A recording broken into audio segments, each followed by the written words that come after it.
रेखायां नचितोमुखे द्वापरे परिचयस्य कलौ तत् हरिसंकीर्तन से కలియుగంలో హరి సంకీర్తనమే శ్రేయోదాయకమైనది, ముక్తిదాయకమైన మార్గం అన్నమాట. సో ఎంతో చక్కగా భగవంతుని కోసం కీర్తించారు.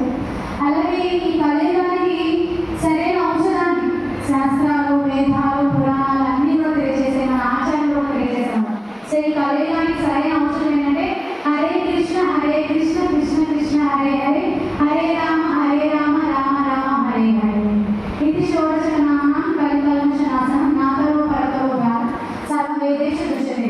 సో ఈ కలియుగంలో ఈ 16 పదాలతో ఉన్న హరే కృష్ణ మహామంత్రాన్ని ఎవరైతే జపం చేస్తారో వారిలో ఉన్న అన్ని దోషాలు, అన్ని కల్మషాలు నిర్మూలించబడతాయని చెప్పి వేదాలు, శాస్త్రాలు చెప్తున్నారు. సో అలాగే మనకి త్రేతాయుగంలో తపస్సును ఆచరించేవారు, సత్యయుగంలో తపస్సును ఆచరించేవారు, త్రేతాయుగంలో యజ్ఞారాధన చేసేవారు, ద్వాపరయుగంలో విగ్రహారాధన చేసేవారు, భగవంతునికి సేవ చేసేవారు. కానీ ఈ కలియుగంలో ఇవన్నీ చేయడం చాలా కష్టమైంది. అందుకని చెప్పి భగవంతుడు మనకి చాలా సులభమైన పద్ధతి ఇచ్చారు. అదే ఏంటంటే హరి సంకీర్తన. చాలా నామాలు ఉన్నాయి భగవంతుని, రామ, కృష్ణ, గోవింద, అచ్యుత, అనంత అన్నీ ఉన్నాయి. కానీ ఈ కలియుగానికి మన భావలోకానికి సరైన మెడిసిన్ ఏంటంటే హరే కృష్ణ కృష్ణ కృష్ణ హరే హరే, హరే రామ రామ రామ హరే హరే. సో మనకి డాక్టర్ టైఫాయిడ్ వస్తే ఒక రకమైన కోర్స్ ఇస్తారు, డెంగ్యూ ఫీవర్ వస్తే ఒక రకమైన కోర్స్ ఇస్తారు. అలాగే ఈ కలియుగంలో మనందరి భావలోకానికి మనకి ముక్తిదాయకమైనది ఏంటంటే హరే కృష్ణ అన్నమాట. నాతో పాటు ఒకసారి 3 సార్లు అందరూ చెప్పండి, హరే కృష్ణ హరే కృష్ణ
తిరుగుతారనమాట. నువ్వు ఈ జంతువుల్లో తిరిగి తిరిగి నీ బుద్ధి నశించింది, ఎవరైనా ఆవుని ముత్యాలతో వాటితో అలంకరిస్తారని చెప్పి కృష్ణుడు తింటారు. కృష్ణుడికి చాలా కోపం వచ్చింది. మీ మనసులంతా ఒక కమశాలతో నిండిపోయి మీకన్నా ఈ ఆవులే ఇంపార్టెంట్, నీకు ప్రేమ లేదు ఏమీ లేదని చెప్పి కృష్ణుడు అక్కడి నుంచి వెళ్ళిపోతారు. సో కృష్ణుడి యశోదమ్మ ఇంటికి వచ్చాను అనమాట. సో ఇంటికి వచ్చేసి అమ్మ అమ్మ నా పచ్చటి దగ్గర ముత్యాలు మనం ఏమైనా ఉంటే ఇచ్చేయంటారు, ముత్యాలు కావాలంటారు. ఉంది అంటారు, అయితే ఇప్పుడు చూపించంటారు. యశోదమ్మ చూపించింది. చూపించుకొని నాకు ఇప్పుడు కావాలంటారు. యశోదమ్మ లేదు లేదు రేపు దీపావళి కదా, రేపు అందరూ కొత్త బట్టలు వేసుకోవాలి, మంచిగా ఆభరణాలు పెట్టుకోవాలి, అందంగా రెడీ అవ్వాలి. సో అప్పుడు భగవంతుడు మనల్ని ఆశీర్వదిస్తారు, చక్కగా మన భగవంతుని ఆరాధిస్తే అని చెప్పి లేదు లేదు నాకు ఇప్పుడే కావాలి అంటారు.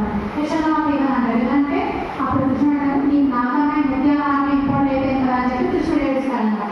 అప్పుడు యశోదమ్మ ఏం కాదని చెప్పి యశోదమ్మ హారం పెట్టగానే కృష్ణుడు ఆ ముత్యాలు అనిపిస్తే పరిగెత్తుకుంటూ వాడిపోయాడనమాట.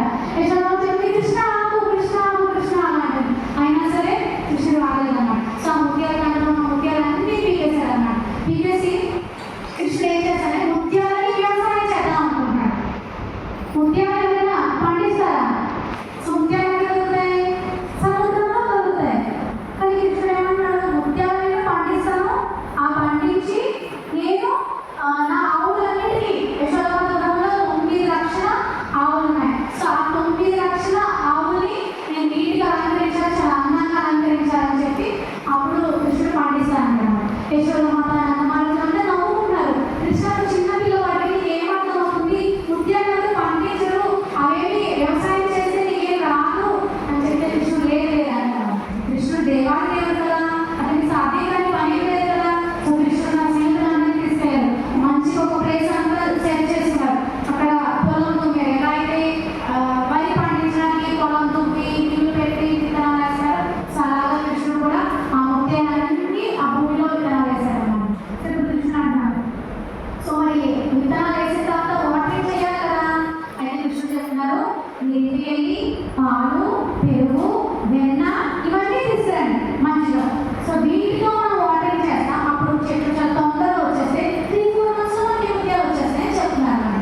సో అందరూ నవ్వుకుంటారు, కృష్ణుడు ఏదో చిన్న ప్రయత్నం చేసుకుంటాడని చెప్పి అందరూ నవ్వుకుంటారు. సో అప్పుడు యశోదమ్మ దగ్గరికి వెళ్తారు. పాలు పెరుగు వెన్న నెయ్యి అన్నీ ఇవ్వమంటాడు అన్నమాట. నేను ఇవ్వను, నువ్వేం చేస్తున్నావు ఎంత బాగుంటాడు. 9 లక్షల ఆవులు ఉన్నాయి నీకు, నేను నందమహారాజు యొక్క వారసుని, నాకు పాలు పెరుగు ఏమి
కూడా.